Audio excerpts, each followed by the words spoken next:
afternoon, everyone.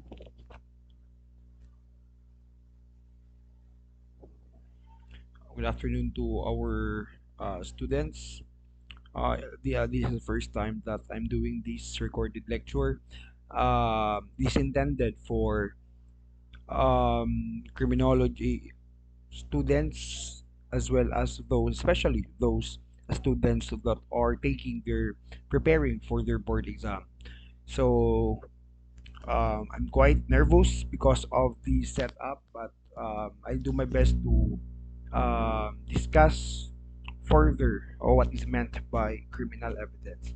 So I'll be discussing to you criminal evidence, some portion of um, criminal evidence, uh, as what we have learned in our previous discussion when we talk of criminal evidence. Okay, evidence is the means sanctioned by the revised rules of court of ascertaining to a judicial proceeding the truth respecting a matter of fact. Okay, this is stipulated in section 1 of the rule 128 of the rules of court. Now, when we talk of evidence, now it is the means. So, what do you mean by means? When we say evidence is the means, this is the kumbaga sabi sa in layman's term, mauni ang pamaagi, no, sanctioned by the revised rules of court, within the limits prescribed in the rules of court, okay, ascertaining to a judicial proceeding. We have to remember that evidence, okay, is limited only to judicial proceedings. Or what do you mean by judicial proceeding? Okay, this is the power of the court. Okay, we have learned from our previous discussion also the difference between venue and jurisdiction, di ba? So in judicial proceeding, it limits only to the trial court because in some topics, no, in our setting, we have the so-called quasi-judicial body. Okay, sir, unsa po na yung mga quasi-judicial body? These are the administrative body or executive body that they may interpret laws in their own jurisdiction. Example of which, kanang ato ang COMELEC. Okay? Kanang mga cadastral proceedings. No? Kanang mga gitawag nato og mga labor arbiters. No? They are not a judicial, they did not exercise judicial proceeding. However, okay, pwede sila maka-interpret sa law depending lang sa ilahang jurisdiction. So, as what we have said, ang evidence lang is sanctioned by the revised rules of court of ascertaining a matter of fact in a judicial proceeding. So, sir, is the evidence applicable to all proceedings? Okay, as what the law is stipulated, uh, the rules of evidence of being part of the rules of court apply only to judicial proceeding. So the rules of court shall not apply to una naturalization proceedings. Sa po ng naturalization proceedings, although this is off topic to our course, but when we talk of naturalization, dili naman ibag ko sa inyo ha. Okay? These are proceedings in which no, um you will acknowledge the Philippine citizenship. Insolvency proceeding, you have business in which you've suffered financial restrictions. You have debt. So, wala tayong mabuhat as a owner of the business, then that is insolvency proceedings. Cadastral proceedings, other cases not provided in the rules of court, land registration proceedings, and election cases. Okay. So, nota bene, take note. Evidence is admissible when it is relevant to the issue and is not excluded by the Constitution, the law, or the rules. Okay. So, before we going that, we have the so-called evidence in civil cases and evidence in criminal cases. What is the difference between no, evidence civil case and evidence in criminal case? Take note. Okay, in civil case, the party having the burden of proof must prove his claim by a preponderance of evidence. What is required in civil case is the preponderance of evidence. On the other hand, no, evidence in criminal case, the guilt of the accused must be proved beyond reasonable doubt. Later on, we will discuss what is meant by kanang gitawag nato og burden of proof as well as burden of evidence. Okay. In evidence also natin tawag og offer of compromise, di ba? Example, nakasala ka, hatag kag bayad sa ospital, nakakommit ka og crime, ikaw ang gusto mo gasto sa hospital bills, no, sa mga salary na na loss sa victim because of the incident committed, because of the crime committed. Sir, naa day epekto din ang muhatag ka kwarta? Yes. Okay. So, but there is a different impact on the offer of compromise in relation to civil case and in criminal case. Sir, unsay epekto di ay sa offer of compromise sa civil case? Take note, in civil case, an offer of compromise is not an implied admission of any liability and is not admissible in evidence against the offerer. Meaning to say, in civil case, if you offer for compromise, wala siya impact. Okay? Okay lang. Dawat lang ka sa offer of compromise, no? Dawat lang ka sa kompromiso sa adverse party. But on the other hand, when we talk of criminal case, there na. Okay? An offer of compromise by the accused may, okay, may be received as evidence as an implied admission of guilt. Example, si A, okay, nalubaan niya si B. A with intent to kill, stab B. Now, B, fortunately, suffered, now, fortunately, wala siya namatay, but suffered mortal wounds, suffered numerous wounds. So, B was hospitalized for couple of days.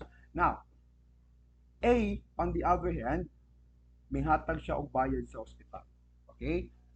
Yun siya ni B, B, ako ni bayad sa imuhang hospital bills. Now, what is the effect of the offer of compromise on the part of A to B, which is the victim? Take note, sa criminal case by, as what I have mentioned earlier, okay, it is or it may be used as evidence, okay, against the offerer. An offer of compromise by the accused may be received in evidence as an implied admission of guilt. Sa tinamban nga pangunahuna, nganong mubayad man ka kung wala kay sala. Okay, gets ba? But there are certain exceptions. Okay, unsa man tong mga exceptions? Una, those involving quasi-offenses. Okay, which unsa man ang mga quasi-offenses? Una atong mga gitawag by og mga criminal negligence. Example, while I'm driving my car, accidentally I hit B. Okay, nabanggaan ako si B. Now, at the time B was hospitalized, I offered for the to pay for the bills of B in the hospital. Sir, question, ang pag-offer ba nimo sa imuhang pagbayad ba nimo sa hospital ni B? Okay? Which is the result of the incident committed or the incident transpired is an offer of compromise which may be received as evidence or implied admission of guilt? The answer is no. Why? Because it is part of the exception in which kung criminal negligence or quasi offenses ang nahitabo, dili siya magamit as evidence or an implied admission of guilt. Okay, next, criminal cases allowed by law to be compromised. Okay, also, in civil case, there is no presumption of innocence. Okay, in civil case, the concept of presumption of innocence does not apply, and generally, there is no presumption for or against a party except in cases provided for by law. However, okay, in criminal case, when the accused enjoys the so-called, no, the constitutional presumption of innocence. Okay, I know for a fact na kabisado na nato ning gitawag nato presumption of innocence, di ba? The accused is innocent until proven otherwise. Okay, so in civil case, no, the concept of confession does not apply. In criminal case, confession is a declaration of an accused acknowledging his guilt. Later on, no, we will dig deeper to the concept of confession as well as the admission. Okay. So now, here, evidence is admissible when it is relevant to the issue and is not excluded by the Constitution, by law, or these rules. There are two requirements for the evidence to be admissible. Una, relevant. Ikaduha, competent. Sir, what do you mean by relevant? It is relevant if your evidence, okay, evidence is relevant when it has a tendency in reason to establish the probability or improbability of a fact in issue. In other words, the evidence is relevant if the evidence found is in connection or is connected to the fact in issue. Naaba siya relation. Example, si B nalubaan. Okay? Ang nakita sa crime scene, mga basyo sa bala, mga basyo sa bala sa pusil. Okay, but si B, ang rason na matay si B is stab wounds. Now question, pwede ba tumahimong ebidensya itong mga basyo sa bala? Okay? The answer is no, because unta dire, relevant evidence is relevant when it is in connection to the facts in issue. The next one is the so-called competent evidence. Okay, when we say competent evidence, it is not excluded by law in a particular case. Sir, unsa din ang pasabot sa competent evidence? The Supreme Court decided for in numerous cases, they stress out the so-called competent evidence. Mao ni ang mga ebidensya nga legal ba ang pamaagi sa pag-obtain sa ebidensya, no? Or our arresting officers, okay, gather the evidence within the scope or limitations of our law. Okay, example, unsa ditong mga ebidensya, sir, nga incompetent. We have constitutional exclusionary rules and naaputay gitawag og statutory exclusionary rules. When we say constitutional exclusionary rules, again, stipulated in Article 3, Section 2 of our 1987 Constitution, we're talking about unreasonable search and seizure. Okay, if the arresting officer, the police officer for instance, arrested a person without a warrant, allowed ba siya? The answer is no, because generally, police officers must arrest a person with with a warrant of arrest. Now, another constitutional exclusionary rules is Article 3, Section 3, still of the 1987 Constitution. Natin gitawag niya og privacy of communication and correspondence. Another exclusionary rules, right to counsel, prohibition on torture, force, violence, threat, intimidation, or other means which vitiate the free will, prohibition on secret detention places, solitary incommunicado, and right against self-incrimination. That's why, no, sa ato ang Constitution, specifically in Article 3, Section 12, Paragraph 2, ingon diha bay na no violence should be exerted, okay, against the accused. No, dapat walay threat, dapat walay intimidation na makapag-vitiate, um, makapugos sa ato ang mga akusado.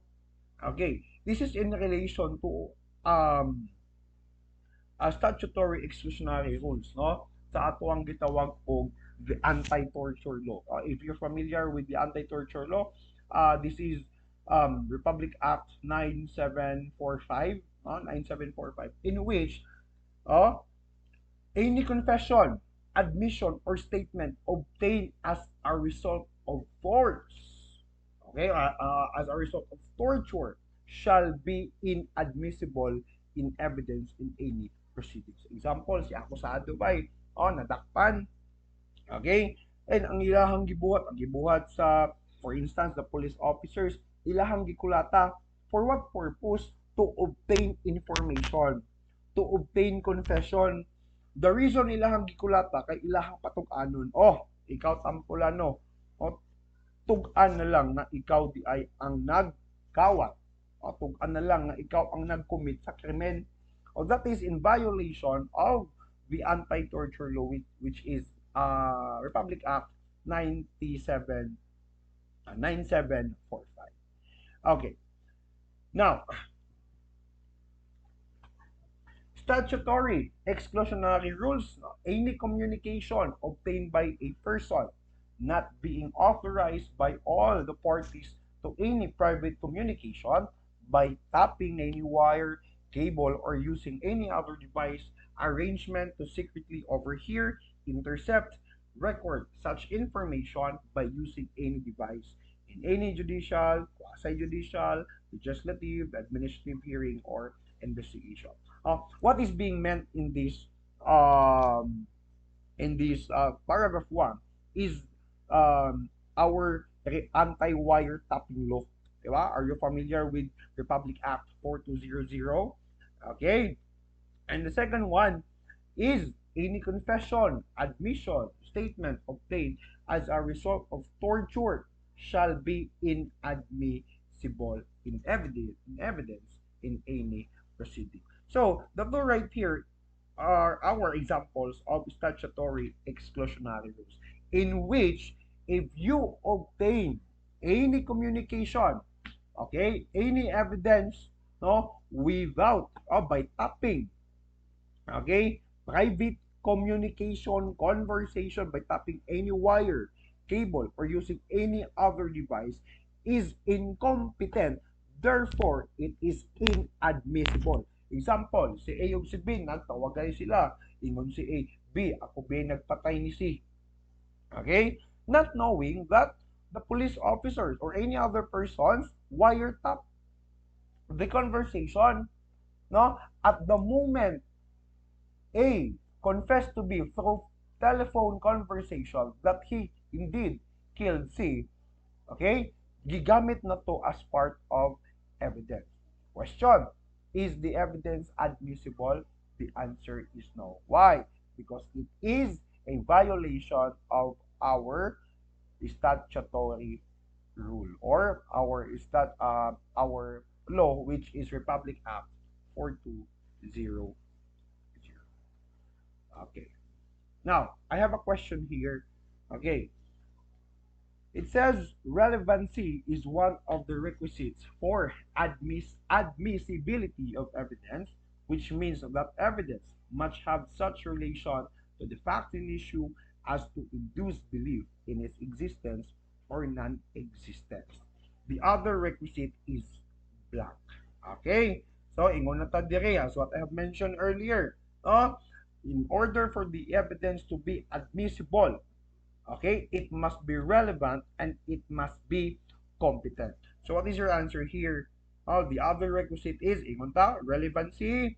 The evidence must have such relation. The other requisite is A, that it should not be excluded for by law. B, it is material to the facts in issue. C, that it is credible, or letter D, that it is the best evidence. So the correct answer for this item is it should not be excluded for by law alpha. Okay, because in alpha, that is the competent evidence. Sir, what is the difference? What is the difference, Di, of relevant and collateral matters. Relevant, admissible siya because it tends to have relation to the fact in issue. Kanang moingon po tag collateral matters by. Okay? These are there has no connection. It has no connection to the fact in issue. Okay? So uh, generally collateral matters are not allowed, okay, or prohibited under our law. So let's proceed to burden of proof and burden of evidence. What is burden of proof? It is the duty of a party to present on the facts in issue necessary to establish his or her claim or defense by the amount of evidence required by law. So, generally, the prosecutor has the burden of proof. Why? Kay siya man ang naay duty. It is the duty of the party to present on the facts in issue necessary to establish his or her claim. Meaning to say, naa nila ang duty, naa nila ang responsibilidad para sila maka-establish silang claim that indeed kaning tawhana nakakommit og krimen. Example, si A iyahang giluba si B. So it is the duty then of the prosecutor to prove na si A gyud ang nagluba kang B. Sir, so man niya pag-prove by presenting the amount of evidence. By presenting evidence that can establish their claim. Okay, example, in illegal possession of firearms, ang prosecutor, the prosecution, has the burden of proof of that the accused lack of authority to have a firearm. Okay? So mao ni ang responsibilidad by sa prosecutor. Unsaon din nila pag establish sa ilang claim kung ang kaning tawhana, kaning si Tampulano nakakommit og krimen. Di ba? Example, butang talang si Terez. Akong idol si Terez, shout out kan Terez. Gikulatan niya si Diaz. Okay. Now, usahan pag-prove, unsay buhaton sa prosecutor to prove that Terez indeed injured Diaz. Okay? Or unsaon nila pag-prove naa sa prosecutor ang burden, ilahang duty, ilang responsibility para i-establish nila that Terez indeed injured Diaz. Okay? On the other hand, when we talk of burden of evidence, maupod niya ang duty sa party to present evidence sufficient to establish or rebut the fact in issue. Unsa may pasabot ana sir, maupod ni ang katungod sa party bay para ilahang kontrahon ang ebidensya provided by the other party. Example, in my scenario earlier, katong illegal possession of firearms. Okay? Ang prosecutor, as what I have mentioned, si prosecutor bay mao ang naay burden of proof nga kaning tawhana, kaning mga firearms are unlicensed. Walay lisensya. Karon, si akusado in burden of evidence, siya na pud ang moribat sa ebidensya. Siya na pud ang moribat sa claim ni prosecutor na kaning mga pusila, kaning mga armasa are unlicensed. So unsa may buhaton ni akusado in burden of evidence, kung saan pagribat nila sa ebidensya ni prosecutor, maghatag sila og mga lisensya sa firearms. Once the prosecution proves that the accused was not issued a firearms license, the burden of evidence is then shifted to the accused to prove his authorization to possess a firearm. Meaning to say, si akusado na ang mo-prove nga kani di ay mga pusila lisensyado na siya authority nga magdala og mga pusil. Okay? So, in burden of proof, the duty of the party to establish a claim. Si burden of evidence, the duty of the party to present evidence to rebut a fact in issue to establish a prima facie case. Okay, I hope that is clear. Okay, next. Now, let's proceed to direct and circumstantial evidence. When we talk of direct evidence proves the fact in issue without the aid of any inference. On the other hand, okay, circumstantial evidence is the proof of a fact or facts from which, taken either singly or collectively, the existence of a particular fact in dispute. So sir, unsa man gid kalainan anang duha when we talk of direct evidence. Okay? Sa direct evidence, that which proves a fact without the need to make an inference from another fact. Dili na kinahanglan og laing witness because the eyewitness alone is considered as direct evidence. On the other hand, kanang mingon putag circumstantial by, kanang circumstantial evidence, gitawag pud nato na siya indirect evidence. Sir, unsa di ay na siya, that which proves a fact and issue indirectly through an inference which the fact finder draws from the evidence established. It may happen that no prosecution witness has actually seen the commission of the crime. Buot pasabot, wala gyud nakita sa mga witness na kaning tawhan na nakakumit sa siya gyud mismo ang nagkumit sa krimen. However, in some other cases, jurisprudence tells us that direct evidence of the crime is not only the matrix from which a trial court may draw its conclusion and finding the guilt. The rules of evidence allow a trial court to rely on circumstantial evidence. Ingon ang korte daw bay, dili man kinahanglan nga eyewitness, dili man kinahanglan nga direct evidence lang ang madawat sa korte. Okay? Pwede po di ay dawaton ang circumstantial evidence. Nagaanta mong senaryo. Okay. X and Y were charged with robbery with homicide. Okay? The prosecution established that on the day of the incident, okay, J and L were having a conversation in their house when two persons asked them where the house of the victim was located. So while J and L having conversation, na I mean doon sa ilahan ng utana og asa ang balay sa ilahang silingan. Okay. J and L in response pointed to the house of their neighbor. Later, J and L heard someone shouting and moaning inside the house of the victim who was their neighbor.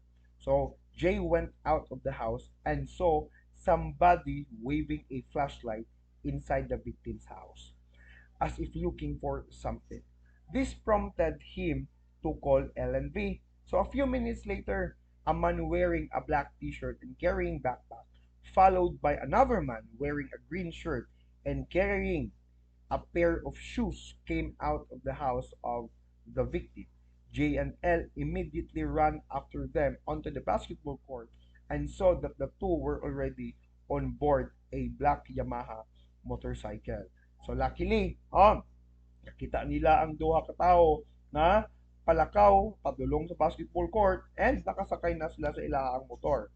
So luckily, we arrived with the barangay tanod and immediately accosted the two men. J, L, and V recognized the two as the same persons who asked them earlier. So, mo itong mga tawhanang nangutana ni J and L kung asa dapit ang balay sa biktima. Okay? The man wearing black shirt was identified as the accused appellant, while the one wearing green shirt was identified as Y. So recovered from their possession were personal properties belonging to the victim rather. When accused appellant was further freed, a screwdriver was found in his possession. So while nadakpan ang ato ang mga actor, while nadakpan ang ato ang mga akusado, na nakita nga screwdriver sa ilaha. Okay? We then asked the victim's laundry woman to check on the victim. When she returned, She told them that the victim was killed. So patay na daw atong biktima. The laundry woman also identified that the green shirt worn by Y belongs to the victim. Karon, is the RTC correct in convicting the accused based on circumstantial evidence? Okay. In my scenario, si JNL naalay ming duol sa ilaha nga tawo nanguta nag-asa din balay sa biktima. Okay, to their innocence, ilala pong itudlo o naadya ang balay sa biktima. Later on, nakadungog sila og syagit, nakadungog sila og commotion, to which pag adto nila, okay, dali-dali naglakaw ang atuang mga bida, dali-dali naglakaw ang atong mga akusado. Now, when they freeze and arrested, they apprehended the two accused, wala gid nila nakita nga sila gid mismo ang nagpatay sa biktima.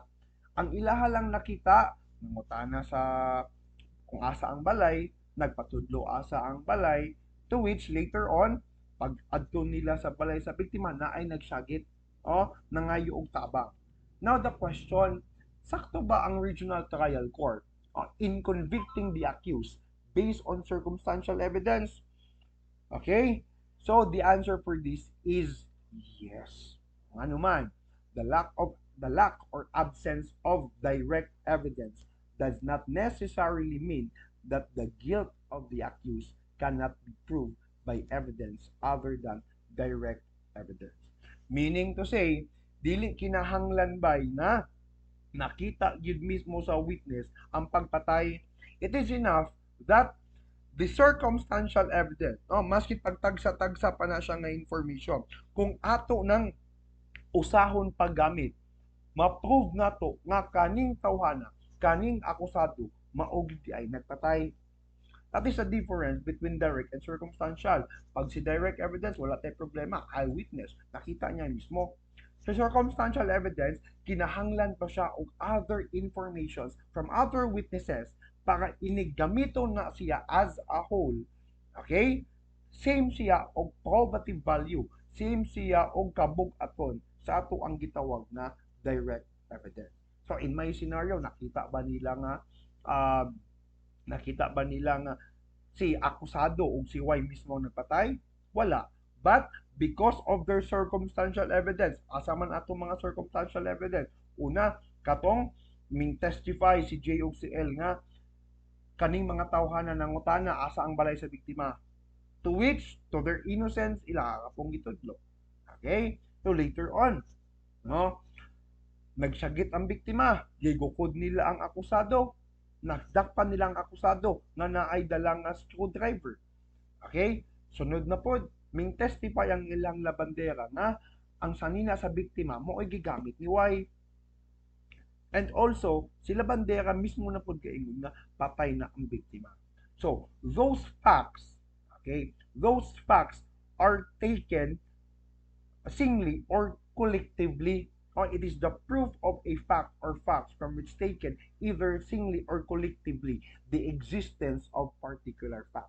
Maskin pa og lahi-lahi ang mga inference, lahi-lahi ang mga information from different witnesses, pero o gamito nato na siya as a whole na atay facts, atay particular fact na kaning tawhana di ay has indeed committed the killing or has indeed committed the crime. So I hope that is clear, no? That's why I preferred face-to-face lecture compared to this online lecture because I prefer student-teacher interaction. Basin na mo yung mga pangutana, na mo gikalib ka, dili ko klaro. So, mas guwap nindot tong na ay mga interaction from our students. So, just bear with me, this is my first time. As what I have said, first time na ko ning magkandak og ingon ani nga lecture o nga mag-record sa mga atong mga online platform. Okay? So, next, we have original document rule and secondary evidence rule. Before, ang original document rule is known as the best evidence rule. Okay, when we talk of original document, primary or best evidence is that which the law regards as affording the greatest certainty of the fact in question. While secondary evidence, on the other hand, is that which is inferior to the primary evidence. Take note, general rule, no other documents will be admitted in the court except original document. Okay? Magamit lang ng mga secondary document by kung wala ang original document. Okay? Maligo na ako. General rule, original document lang ang dawaton may be admitted in the court. Sir, kanos aday ma-admit ang atuang secondary evidence? Una, what are those exceptions in which secondary evidence may be admitted? Una, apay gitawag og if the original document was lost or destroyed. Diba? Later on, nato ni ma-discuss. But ako ko na lang introduce karon. Ikaduha, if it is in the possession of the adverse party. Ikatulo, kung medyo daghan kay siya, the documents are so voluminous or numerous in which the court may take effort, great loss of time para ma-examine ang mga dokumento. Kung naaning tulo ka mga requisites, the secondary evidence may be admitted. Sir, nawala, Your Honor, nawala ang original document. Despite diligence, despite sa pagpangita namo sa original document, nawala gyud. Okay, secondary evidence may be admitted. Your Honor, ang among ebidensya, amo ang original document na adi-adto sa PICAS, nasa mong kontra, nasa mong evidence, nasa in the possession of the adverse party. So, the secondary evidence may be admitted. Okay? So, we will discuss that further man po noon sa when we reach our documentary evidence. Okay. Next, we have positive and negative evidence. Unsay kalainan sa duha? Evidence is positive when the witness affirms that a fact did or did not occur. Okay?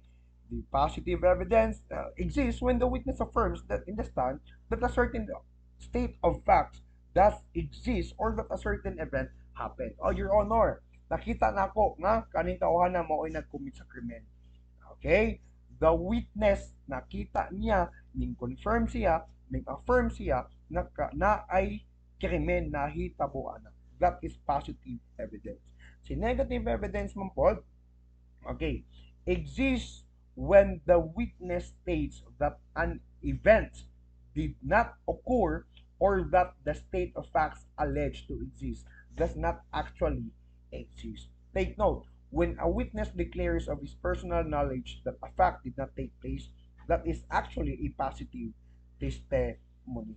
Balik ko na to, pag moingon gani ang witness nga, Your Honor, kaning panghitabua, kaning krimen giingon sa biktima, wala ni nag-exist, so that is negative evidence. Okay.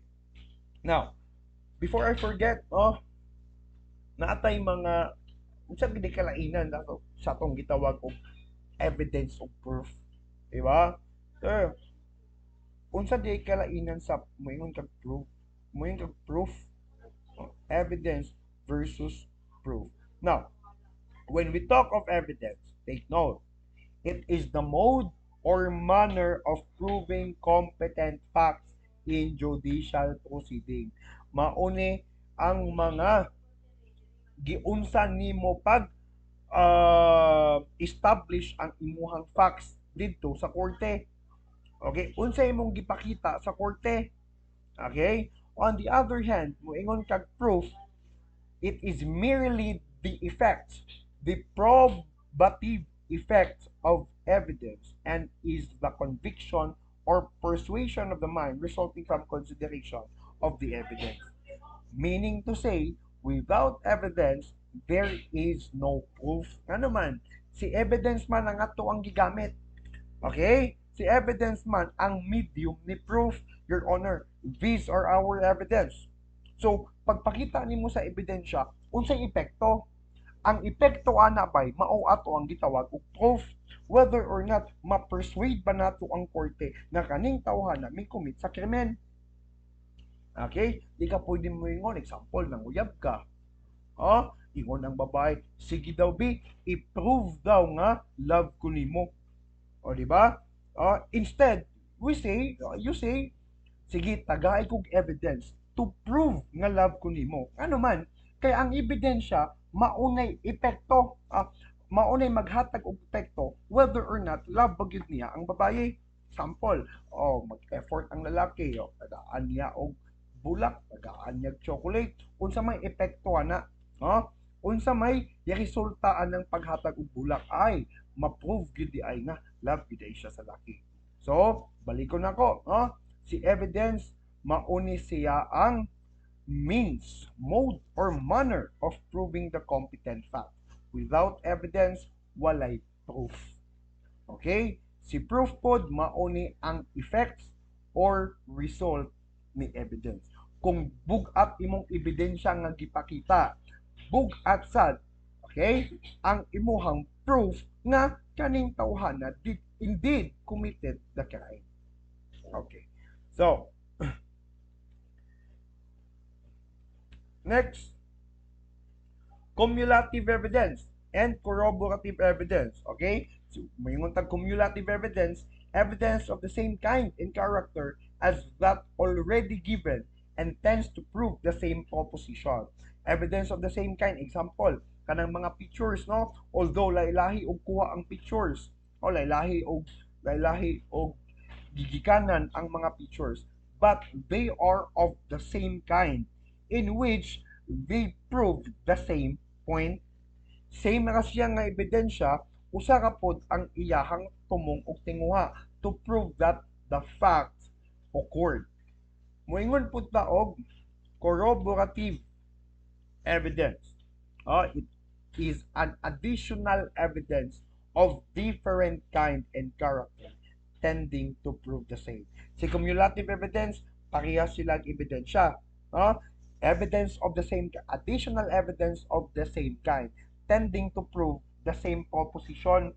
Si corroborative by lahi, additional evidence of different kind, lahi nga klase. Example, kung gibutang dire, an extrajudicial confession made by an accused shall not be sufficient ground for conviction unless corroborated by evidence of corpus delicti. Example, na ay patay, ingon ko sa ato ang mga law enforcement, oy sir, ako ang nagpatay. Question, is it a ground for conviction? Or is it enough that I could be convicted for the crime I confess with? The answer is no. Why? Maskin pagmingtug-an ko, okay, kana akong confession, kinahanglan gihapon na siya corroborative evidence. Lahi nga ebidensya to prove nga ako gyud mismo ang nag-commit sa krimen. So, extrajudicial confession plus corroborative evidence. Lahi nga ebidensya to prove the same point or the same proposition. Okay?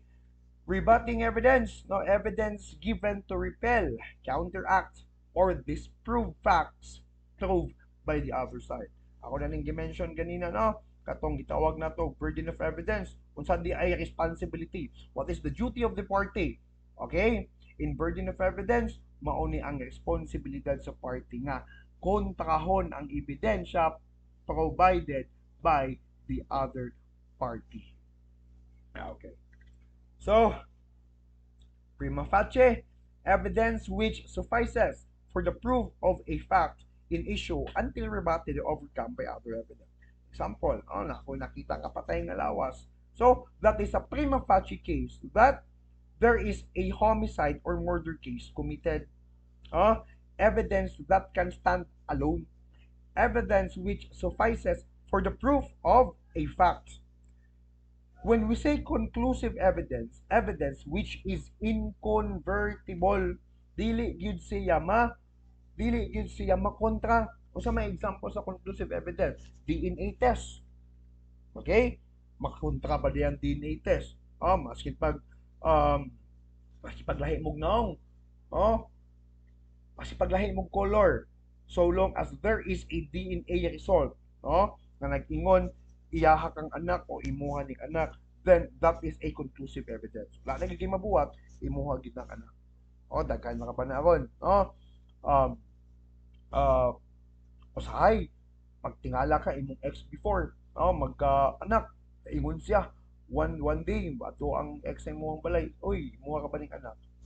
So may mong buhaton. Oh, provide DNA result. So, if later on, no, makita nga imuha gitong anak, then that is conclusive evidence. Okay? To prove that, indeed, imuha gitong anak. So, real evidence, object or real evidence is that which is addressed to the senses of the court. Where objects are presented for the inspection of the court. Now, example ani, kanang mga nakita nato sa crime scene, mga kutsilyo, mga bala, those are objects or real evidence. Why? Because it can address to the senses of the court. It can be touched. It can be smell.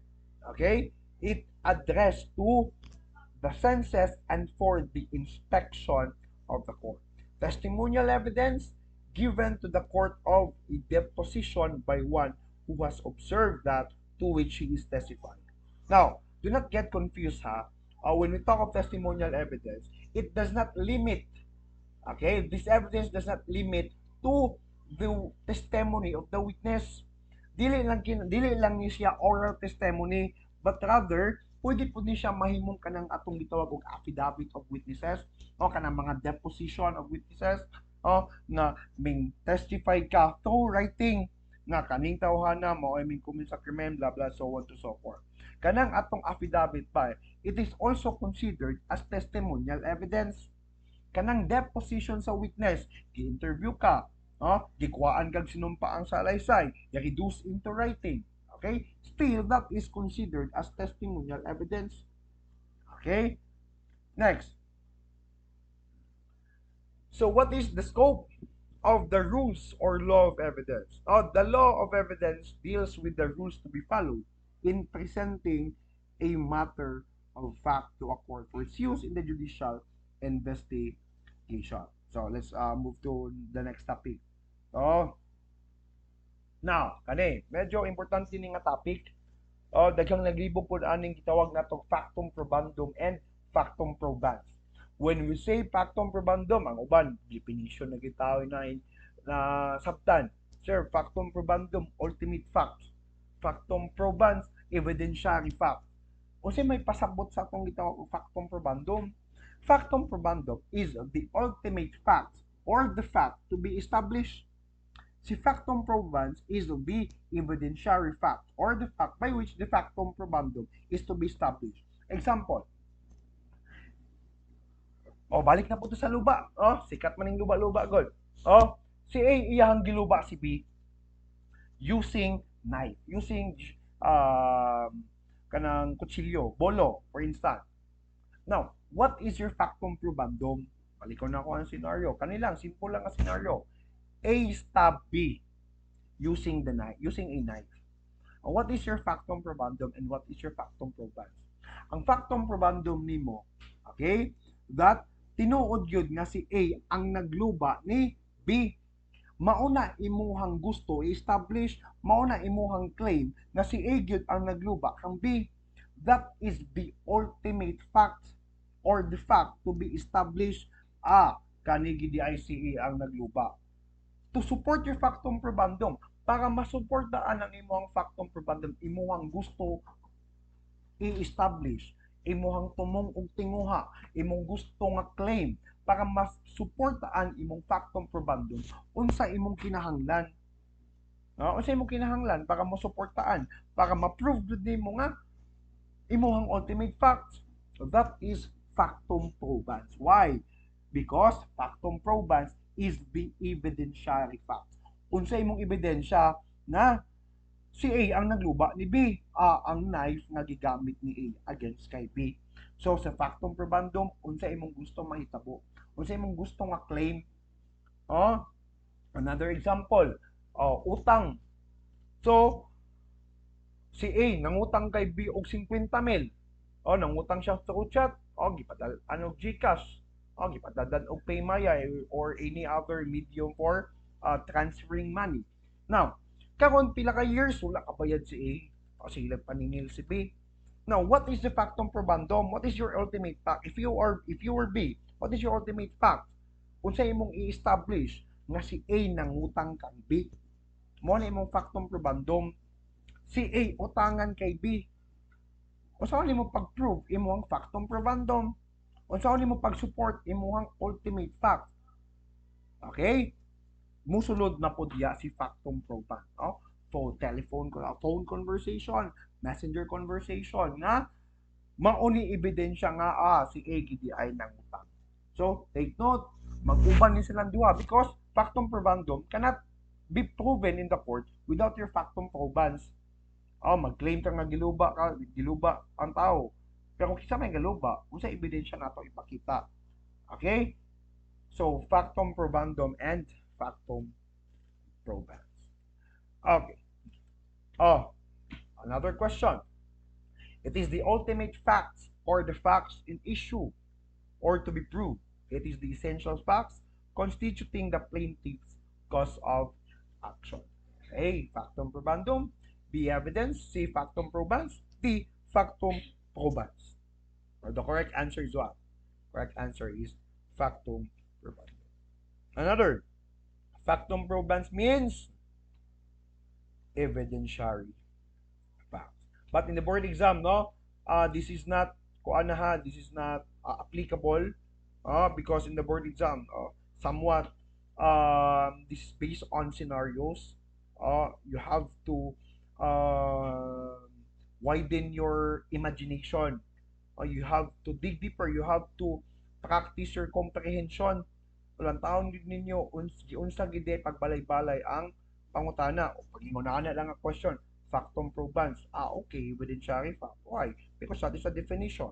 But in the board exam, do not expect this type of questions.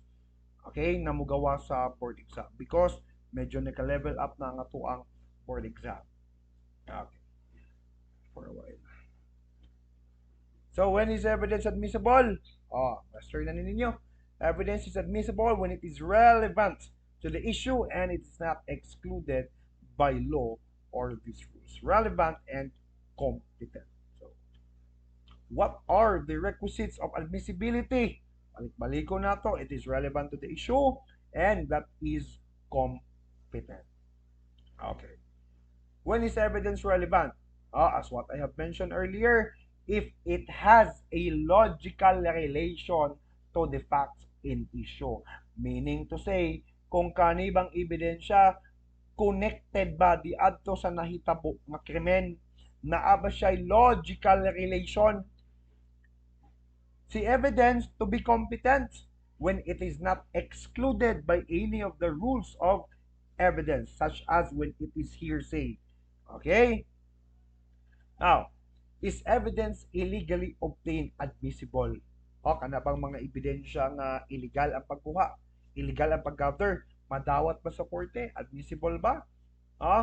Evidence illegally obtained is inadmissible. For what reason? The reason being that exclusion of such kind of evidence is the only practical way of enforcing the constitutional right against unreasonable search and seizure. So, tambag lang na ako, no, mga aspiring registered criminologists and our students no nga maglantaw ani, tambag lang na ako ninyo. Please inyong kabisaduhan ninyo ang ato ang Bill of Rights, section 1, section 2, section 12, section 14, section 17. Okay? Kana may kabisaduhan ninyo. Because in section 2, for example, in section 2, we're dealing with unreasonable search and seizure. Diba? General rule of police officers must have in their possession a warrant before they can arrest the person or before they can search the property belonging to another, to be personally examined by the judge, the witnesses, that they may produce. Okay? So, next, what is the doctrine of the fruit of the poisonous tree? It is otherwise known as the exclusionary rule or the fruit of poisonous tree doctrine. This constitutional provision originates from Stonehill versus Diokno. This rule prohibits the issuance of general warrants that encourage law enforcers to go on fishing expedition. Sa atong search warrant by kinahanglan naka-specific, nakabutang dito, naka-describe, naka-indicate ang property to be seized. Okay? And the person to be arrested. Dapat nakabutang dito unsa day gipangita sa ato ang mga police officers asa nga property ang ilahang adtuon. Because that could be a general warrant. So may epekto sa general warrant by magpataka na lang og search. Okay, walay naka-indicate, um walay naka-specific na property to be seized. So ang buhaton ana, no? Abusuhon sa law enforcers, maghimo na sila fishing expedition. Wala bitaw nakabutang na search warrant. Sige, kuha og unsay makuha ninyo diha. That can be used as evidence against the owner of the property. Okay? So, whenever whenever the police officers, okay, or whenever the law enforcers, for instance, they exercise outside the limitations of the law, no, medyo na ay mga kakulian, na ay mga kakulangan, okay, it is considered as doctrine of the fruit of poisonous tree. Sa ito panggingon ganina, illegally obtain evidence. Kanang mo yung illegally obtain. Ang pagkuha ba sa ebidensya naa sa limitation nga giisgutan sa balaod? Ang pagkuha ba, ang paggather ba sa evidence or the within the boundaries of the law or within our constitution, within our rules, within our law? Kay if so, then it can be used, it could be it is admissible in the court of law. However, kung wala na siya'y inalapas na sila sa boundary nga gimension sa tuwang balaod, then it is considered as the doctrine of the fruit of poisonous tree. No, there are numerous cases nga that could that set as examples to the doctrine of fruit of poisonous tree. Natay People versus Aminuddin, in which Aminuddin sakay og barko, ang atong law enforcers they receive a tip, nakadawat sila og tip nga naay certain Aminuddin nagdalag marijuana. Pag-abot ni Aminuddin by 2 days siyang nasa barko. Okay, 2 days man ang biyahe. Pag-abot ni Aminuddin, the law enforcers search the belongings of Aminuddin. To which they found that naagi daw marijuana. Naagi daw marijuana sa bag ni Aminuddin. Sa ingon ni Supreme Court, oy, law enforcers must secure the search warrant because it could not fall under the warrantless search. Nga naman, naaman sila 2 days to secure the search warrant. So, the case was eventually dismissed because of exclusionary principle. Okay. So, silver platter doctrine in criminal law, wala ni sa Pilipinas. In criminal law, this was a doctrine that a federal court could introduce illegally or improperly state-seized evidence as long as federal officers had played no role in obtaining. So medyo as far as my knowledge is concerned, the US courts did not apply this anymore. No, wala na ning silver platter doctrine sa ilaha. Okay? So what is meant by multiple admissibility of evidence? This means evidence which is plainly relevant and competent for 2 or more purposes. When this happens, such evidence will be received if it satisfies all the requirements prescribed by law. So, mo na ang ebidensya ba na pwede magamit sa duha to sa 2 or more purposes. Example ani, okay, example ani kanang ato best example ani kanang bitaw naghatag og testimony, naghatag siya og statement na apan during impending death si pasabot ana padulungay na siya mamatay bay, naghatag siya og dying declaration. Kanang iyahang statement ba, kanang dying declaration, it could be used as dying declaration or it could be used as part of the res gestae. Unsa may kalainan sa duwa, sir? Later on, we will have a separate discussion on dying declaration and res gestae. So, naibangga nga bus. Ang bus nagbangga sa kasakyanan po. Okay? Karon, ang driver in the accident, naghatag siya og statement nga money. Okay. So ang katong statement sa driver upon impending death, padulungay na siya mamatay, kabalo na siya nga dili na gid siya mabuhi, 50-50 na gid siya. Okay? It could be used as dying declaration or it could be used later on as part of res gestae. That is multiple admissibility of evidence.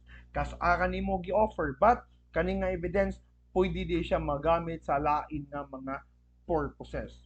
Okay? Plainly relevant and competent for two or more purposes. Next, we have conditional admissibility of evidence, where the evidence at the time of its offer appears to be immaterial or irrelevant unless it is connected with the other facts to be subsequently proved. Such evidence may be received on condition that the other facts will prove thereafter. Otherwise, the evidence already given will be stricken out. Unsa may pasabot anang conditional admissibility, sir? Okay? Si conditional admissibility, immaterial siya or irrelevant. Dili gyud siya magamit at first glance, but later on, if it can be proven that it has connection to other facts, okay, pwede siya magamit. Okay, may be received on condition that the other facts will be proved. Example, sa atong gisutan ganina nga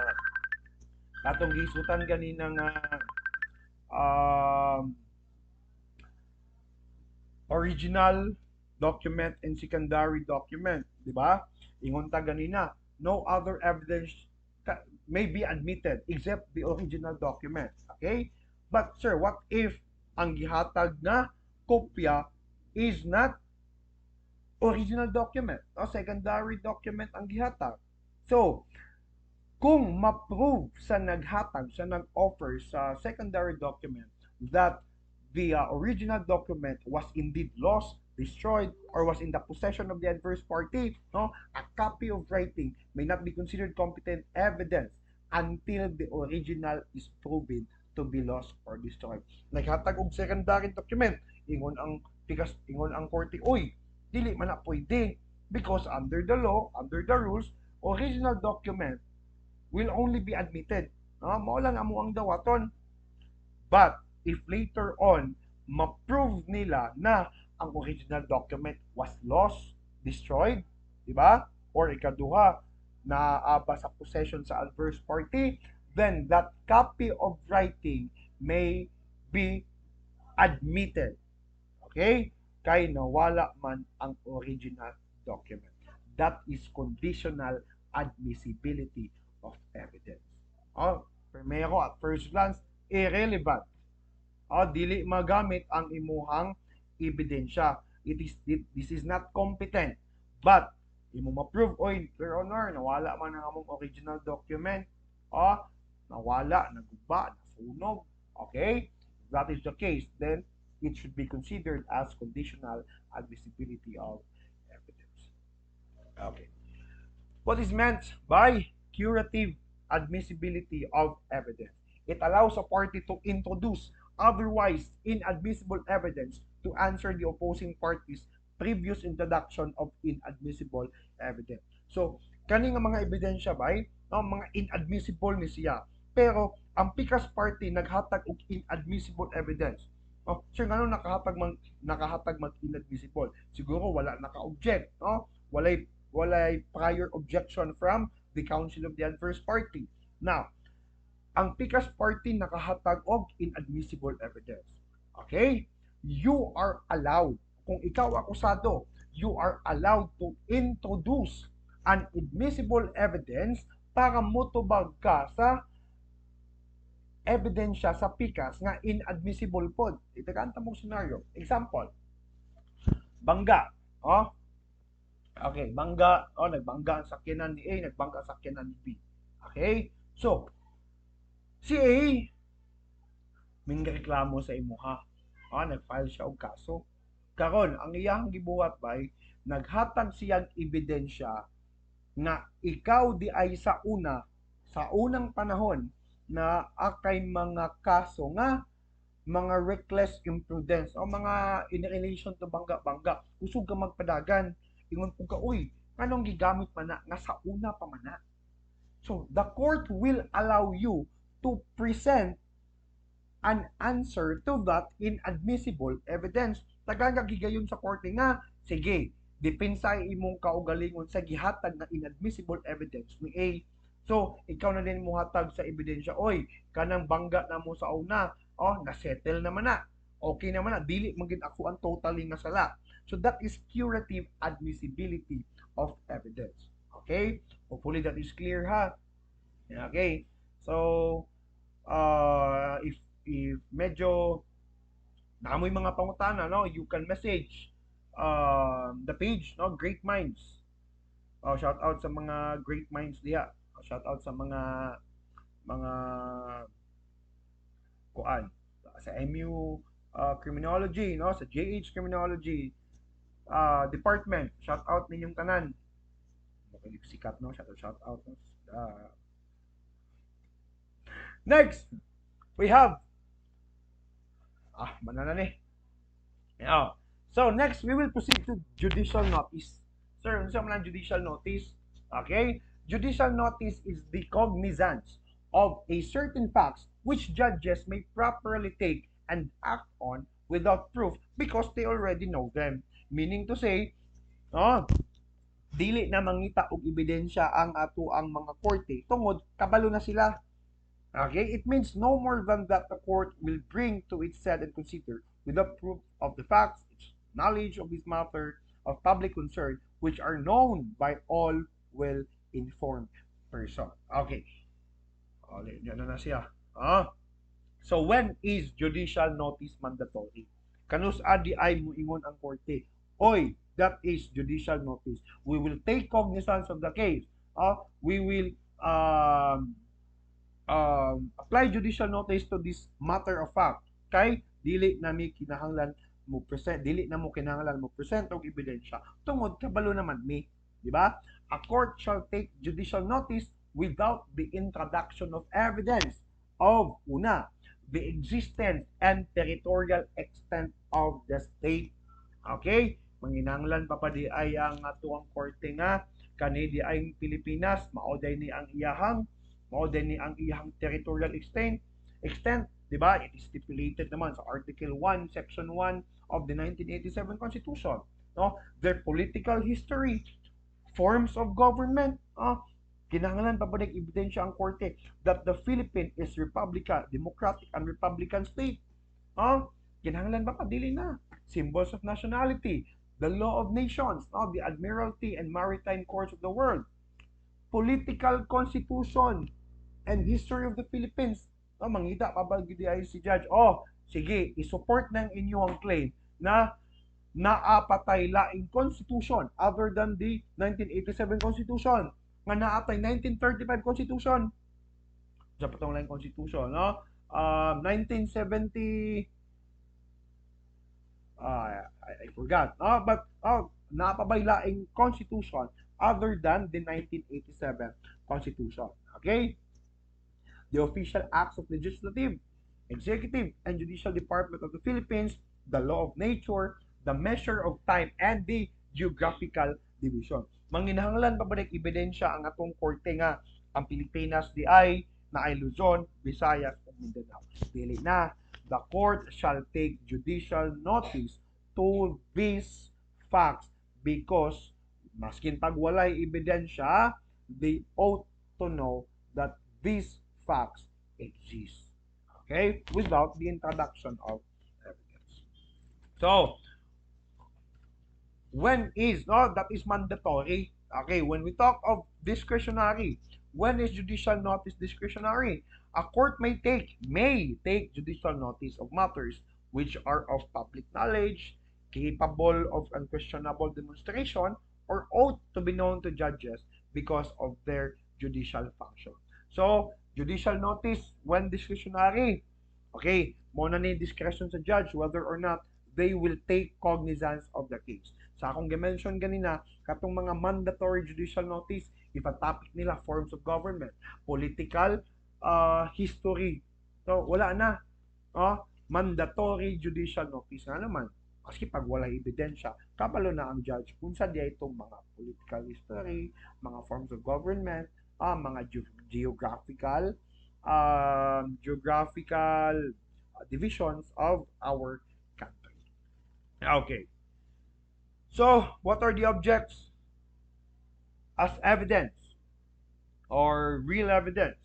Objects as evidence are those addressed to the senses of the court. When an object is relevant to the fact issue, it may be exhibited to, examined, or viewed by the court. So, object evidence is the real thing itself, like the knife used to slash the victim's throat, the ring actually stolen by the accused, the bullet extracted from the victim's wound, or the blood spattered on the wall of the room where the victim was found. Okay? So, kung sa gid ka kusgan ng physical evidence, no? This is the highest form of evidence. Okay, before I forget, these are the three kinds of evidence. Lahi si kinds of evidence, yan sa man tong three kinds of evidence, no? Documentary, physical, real object or real evidence, and testimonial evidence. Katong ipang mention na to ganina, those are classification of evidence, katong mga curative, mga multiple, mga corroborative evidence, those are classifications of evidence. Kaning documentary, object or real evidence, testimonial evidence, these are kinds of evidence. So, physical evidence is a mute but eloquent manifestation of truth, and it ranks high in our hierarchy of trustworthy evidence. Ako pang giingon ganina, kung magbangga ang physical evidence o ang testimonial evidence, okay,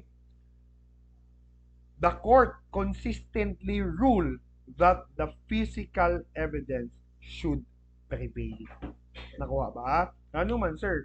Because the physical evidence is manifestation, a mute but eloquent manifestation of truth.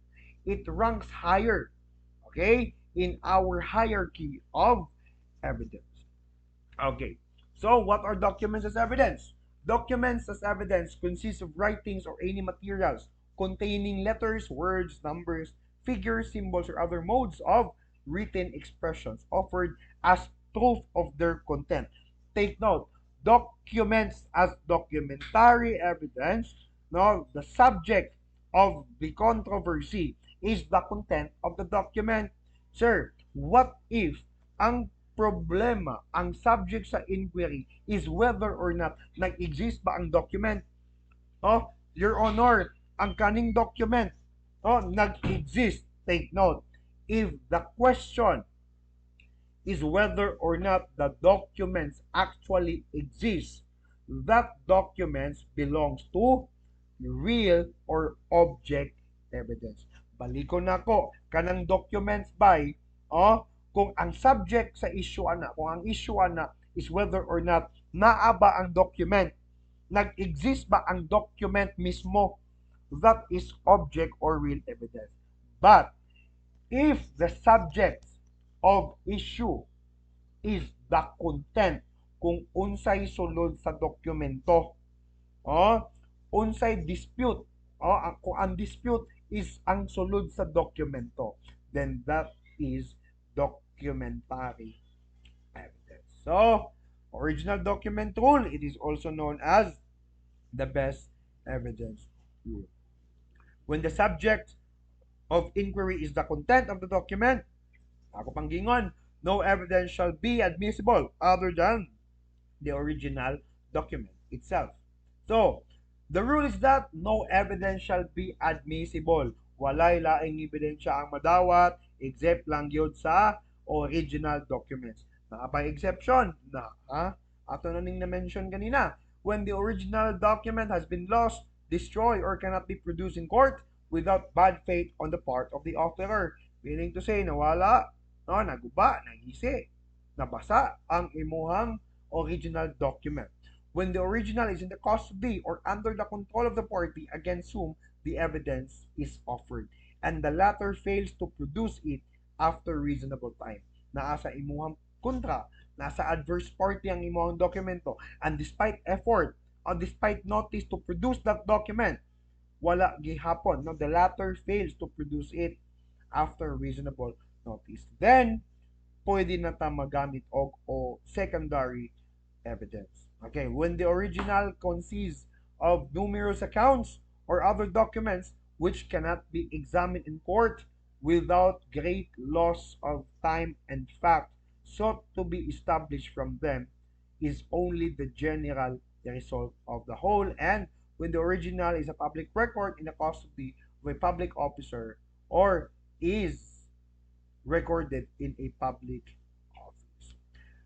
Okay, so um, this is the part one of my discussion, and I will record the part two of our discussion later on. So let's have a break for part one discussion, and hopefully, naamoy na sabtan sa ato ang discussion.